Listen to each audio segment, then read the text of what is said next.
Chers amis, bonjour. Je vous salue de Paris, la ville lumière et de l'éternel amour. Je vous offre une nouvelle vidéo pour continuer le combat de la vie. Oh les cœurs, à cœur vaillant, rien n'est impossible, chers amis.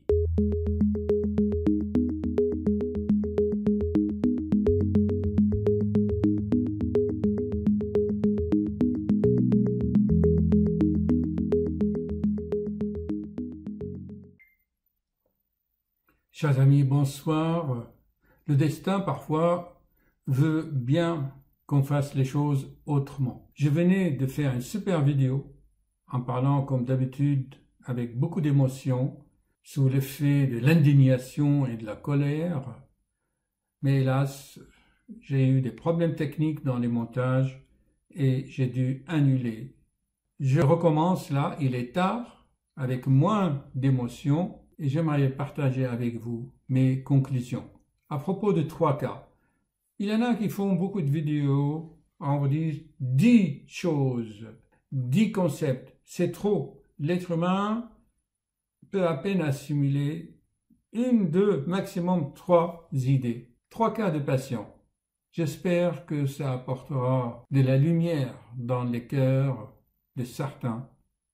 Car, chers amis, il faut agir, passer à l'action. Sinon, on se rend complice dans ce cosmos en envoyant, en émettant des mauvaises ondes, des mauvaises vibrations.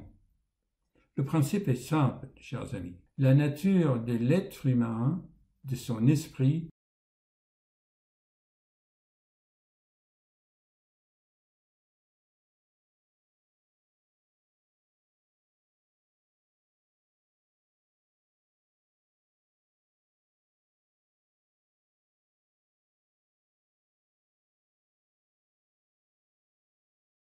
c'est la liberté. La liberté. Regardez l'histoire. Chaque fois que l'être humain vit une contrainte, il le paye très cher. Alors soyez vigilants, mesdames, les adolescentes, les jeunes filles et certains hommes. Soyez vigilantes de ne pas en faire partie de cette catégorie des gens. Osez se remettre en cause et changer et ne pas s'obstiner à garder une situation qui est déjà fondée, basée sur le manque de sincérité totale, et j'appellerai ça aussi le manque d'honnêteté. On n'est pas honnête avec soi-même. On fait semblant pour garder les apparences. Mais à quel prix? 3 situations. Je ne parle pas de mes patients, mais comme vous le savez, il nous faut des prototypes. Une patiente de la 50aine, elle se réveille plusieurs fois la nuit avec un cœur qui bat. Elle appelle le SAMU, les pompiers, le service des urgences, on lui fait des électrocardiogrammes, tout est normal. Même le scanner, la dernière fois, elle vient me voir. Vous vous souvenez, j'ai déjà fait plusieurs vidéos là-dessus. Je dis, madame, c'est votre vie intime. C'est quoi votre vie intime? Ah, dès qu'on aborde ce sujet, pof, elle esquisse. Elle tremble. Elle n'ose pas. Par contre, elle cherche des maladies. Voilà. Elle vient voir le médecin pour se plaindre. Le 12e cas, c'est un homme. Pareil. Une situation familiale complexe. Et ça fait des années que je le suis pour des palpitations, des vertiges, l'hypertension, un ensemble de symptômes vraiment psychosomatiques. On a beau lui expliquer, non, non. Il veut trouver des maladies. Ah bah, on va faire un scanner. C'est peut-être il y a autre chose. C'est peut-être les médecins n'ont pas trouvé. Et c'est ça le message que j'aimerais passer aujourd'hui. Peut-être il y a quelque chose où les médecins sont passés à côté. Oui, à côté de ton lit conjugal, peut-être. Où se trouve le problème? Quand l'électrocardiogramme est normal et les examens sont normaux, bon, il ne faut pas aller chercher quand même. Mais il y en a qui continuent à chercher. Le 3e cas, c'est une de mes fans, quelque part dans ce monde, dans un pays lointain, une jeune femme de la 30aine. Elle m'a fait vraiment de la peine. Elle m'écrit pour des vertiges. Une nuit, elle s'est réveillée avec le mâchoire ici bloqué. Elle a mal ici, mais elle n'a pas compris que c'était une luxation de la mâchoire aiguë avec des problèmes d'acouphènes, des crispations. Son cardiologue, oui, l'a rassurée. Mais elle va faire des scanners pour trouver autre chose. Quand vous lui posez des questions sur sa vie, vous lui dites, il y a le feu, il y a la fumée. Quelle est la cause et quelle est la conséquence? Parfois, elle ne sait pas. Je dis, vous êtes en train de vous perdre dans la fumée. Ce n'est pas la fumée qu'on doit soigner, c'est la base du problème, le feu. Souvent, cet exemple peut sauver beaucoup de gens. Les symptômes, chers amis, surtout les symptômes psychosomatiques, fonctionnels, sensoriels, vertiges, acouphènes, troubles visuels, maux de tête, toutes ces douleurs. Vous savez, j'en ai fait beaucoup de vidéos là-dessus. Et qu'on ne trouve rien au scanner, c'est souvent des crispations, des somatisations, parce que l'être humain n'arrive pas à se remettre en cause et n'a pas conscience que la situation dans laquelle il se trouve ne lui convient pas. Mais il n'en est pas conscient, ou au fond de lui-même, il le sait, mais il veut garder le bénéfice de cette situation. On appelle ça les bénéfices secondaires. Moi, si vous voulez, je n'ai rien contre. L'être humain vit sa vie. Il fait ce qu'il veut, que ce soit sa vie privée, vie publique. Mais je ne veux pas qu'il arrive dans les cabinets des médecins avec des maladies, en disant, docteur, voilà, j'ai mal ici, et 5 minutes après, oui, docteur, j'ai mal ici, bon, parce que dans le travail, il y a ceci ou cela, il y a le manager, ou il y a mon mari qui fait ça ou cela. Vous voyez, je veux dire, l'être humain est libre, mais qu'il comprenne qu'il ne faut pas qu'il joue avec son corps. Donc, il ne faut pas qu'il utilise son corps comme subterfuge à son insu. Voilà le message que j'aimerais transmettre. Il faut qu'il arrive à une certaine maturité, qu'il dise « Ok, je me suis trompé, je suis dans un scénario de vie qui n'est pas ce que je croyais. » Souvent, les jeunes filles de nos jours aspirent à la tranquillité, à la sécurité, à la permanence des choses, mais or, la vie est instable. Ça, l'être humain doit savoir, de nos jours, il n'y a plus de stabilité, ni dans l'emploi, ni dans la vie, nulle part. Mais les gens continuent à chercher la sécurité et la permanence dans les choses. Je cite mon exemple, toujours, regardez mes anciennes vidéos. Bien sûr, on mettra des liens. Donc, se remettre en cause, ne pas s'entêter quand quelque chose ne va pas, on fait autrement. Mais il faut le courage pour cela. Les conseils ne servent à rien. Tu peux faire 1000 vidéos, tu écris 1000 bouquins, l'être humain fera toujours ce qu'il croit. Pour lui, dans sa logique, ou par peur. Je remarque de plus en plus que les êtres humains, surtout la nouvelle génération, ils n'arrivent pas à avoir un certain discernement, une certaine logique. Quand vous le dites A égale B, d'accord? B égale C.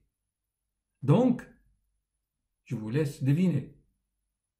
Ça, ils n'arrivent pas à le faire. Le jour, j'ai embauché une jeune stagiaire, là, 30 ans. Elle était incapable de faire un petit calcul mental. Je vous le dis, 22 plus 28, ça fait combien?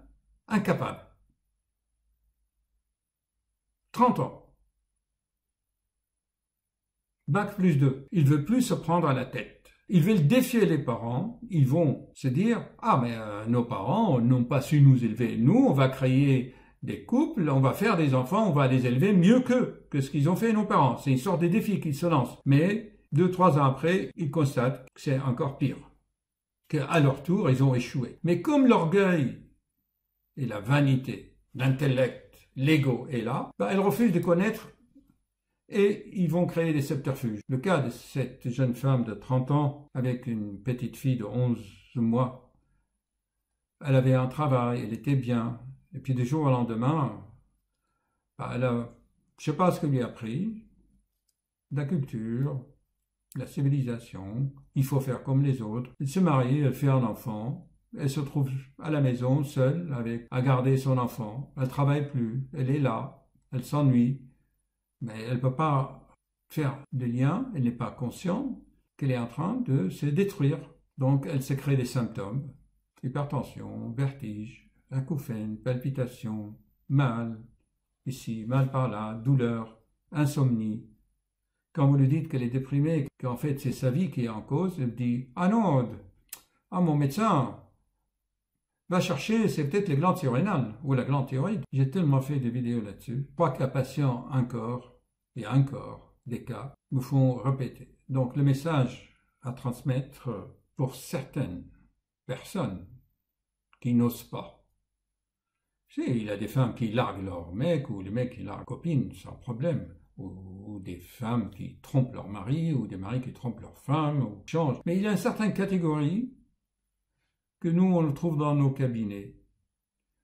C'est les gens qui n'osent pas d'assumer des responsabilités, d'avoir le courage de prendre des décisions pour changer la vie dans laquelle ils se sont eux-mêmes créés.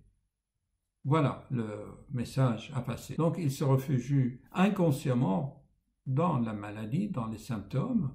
Ils viennent voir les médecins pour se plaindre de leur mari. Mais inconsciemment, bien sûr. Bon, pour conclure, il y a donc plusieurs types de médecins. Il y a un médecin qui dit, madame, vous avez de l'hypertension, voilà, au revoir, prenez le traitement. Ça, je le répète souvent. Mais si on regarde la personne, on voit bien que ses symptômes sont variables, que c'est souvent lié à une tierce personne et que le patient refuse de reconnaître que c'est lui-même qui est en cause. Chers amis, les circonstances extérieures, on peut agir là-dessus, on peut modifier. Mais le programme interne, difficile, très difficile, ça finit même par détruire la personne. Imaginez qu'il y a un logiciel dans la tête des gens, une sorte de virus, qui va détruire l'ordinateur.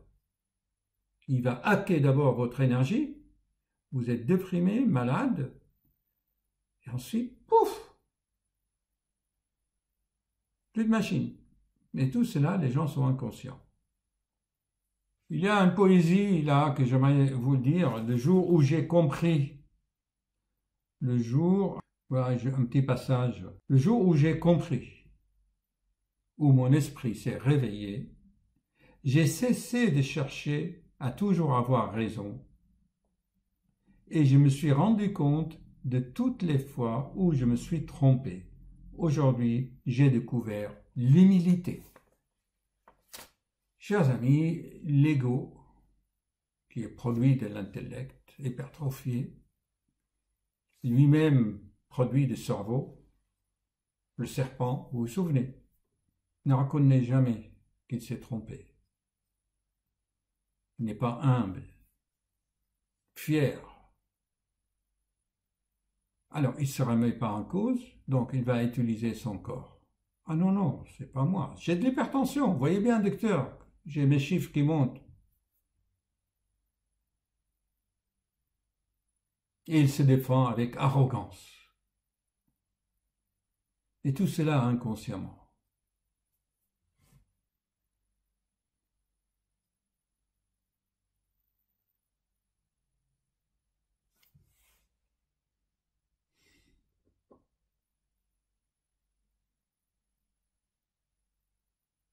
Bien, chers amis, ce que je viens de dire concerne 30% de la population dans les couples où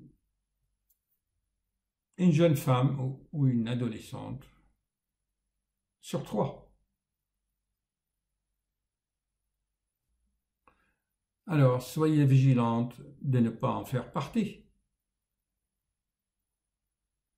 C'est l'entêtement d'avoir raison qu'il a un problème dans son corps et il dénigre complètement, un déni total de la situation réelle dans laquelle elle ou il se trouve. Il joue un film, un scénario, il veut avoir raison et que non, ce n'est pas ça, c'est mon cœur qui bat à 150, il appelle le pompier, le SAMU, il atterrit aux urgences. C'est vraiment l'entêtement, et pourtant on lui dit que tout est normal. Allez, ce n'est pas la maladie de Lyme, ni ce n'est pas un cancer caché. Bon, quand le cœur palpite, ou quand tu as des vertiges, ou qu'on te fait un scanner, un IRM de cerveau, écoute, tout est normal, qu'il n'y a pas de tumeur dans le cerveau, et que l'électrocardiogramme est normal, que la fibroscopie gastrique est normale, et tu continues à avoir tes symptômes, ça s'appelle comment, chers amis? Tu veux avoir raison que tu as une maladie. Je parle des symptômes bien connus. Mal à la tête, tu fais un IRM, un scanner, tout est normal, ok. Où est le problème? Pour le cœur, c'est pareil. Pour l'estomac, c'est pareil. Alors pourquoi tu t'entêtes? Ah, peut-être il y a autre chose que le médecin n'a pas vu. Oui, peut-être dans ton esprit, oui, peut-être. Dans ta vie conjugale, dans le lit, dans ta vie conjugale. On n'est pas avec toi quand tu as des relations avec ton conjoint ou ta conjointe. Là, la dame, là, la jeune de 30 ans. Ah, je me suis éloigné de lui sentimentalement, mais je veux rester avec lui. Attends, elle s'éloigne dans les sentiments, mais physiquement, elle peut rester avec lui. Quel paradoxe. Souvent, on a des réactions paradoxales comme ça. Bon, je souffle un peu. C'est dommage, dans la vidéo que je venais de faire, j'avais mis vraiment beaucoup de colère, beaucoup d'émotions. Mais là-haut, ils n'ont pas voulu que je la réalise et que je la publie. Là, je suis plus calme. Un dernier conseil, essayez quand même de trouver des livres ou des vidéos sur le coaching, coach de vie, par vous-même. N'allez pas voir les autres, mais par vous-même ou autour de vous, par des amis. Parce que les coachs peuvent vous aider, mais pour ceux qui n'ont pas les moyens, c'est 70 €, je crois, la séance. Mais peut-être ça peut aider. Ils vont vous trouver quels sont vos principes de blocage, comment vous pouvez transmuter vos blocages en principe de fonctionnement, de prendre conscience de vos bénéfices inconscients d'une situation malgré la souffrance qu'elle vous cause. L'être humain, c'est un être bizarre, hypocrite, pas sincère, pas honnête avec lui de nos jours. Il est en train de démolir la planète à cause de ça, à cause de cette hypocrisie. Il vous dit jamais ce qu'il pense, ou il cache ses pensées, ou il n'est pas honnête avec lui-même. Les 10 commandements n'ont rien donné. Les gens écrivaient la parole et ils le mettaient dans des cubes sur leur corps, ou dans des tableaux, dans des églises, mais ils ne mettent pas en pratique. Pour conclure, sachant que tu aspires à une liberté absolue, donc ne vis pas de contraintes et n'essaye pas de devenir hypocrite et malhonnête avec toi-même pour subir des choses que, au fond de toi-même, tu ne les veux pas. Une personne sur 3 agit comme ça. Et sache que de nos jours, et depuis toujours, il n'y a pas de sécurité permanente. Il y aura toujours quelque chose à résoudre. Parce que la vie, c'est un mouvement. De nos jours, tous les acquis sont en train... Qu'est-ce qu'ils sont en train de devenir, là, à votre avis? On remet en cause des acquis que les peuples avaient gagnés par la guerre, les révolutions. On est en train de les remettre en cause. Chers amis, vous qui regardez ces vidéos, soyez vigilants de ne pas en faire partie.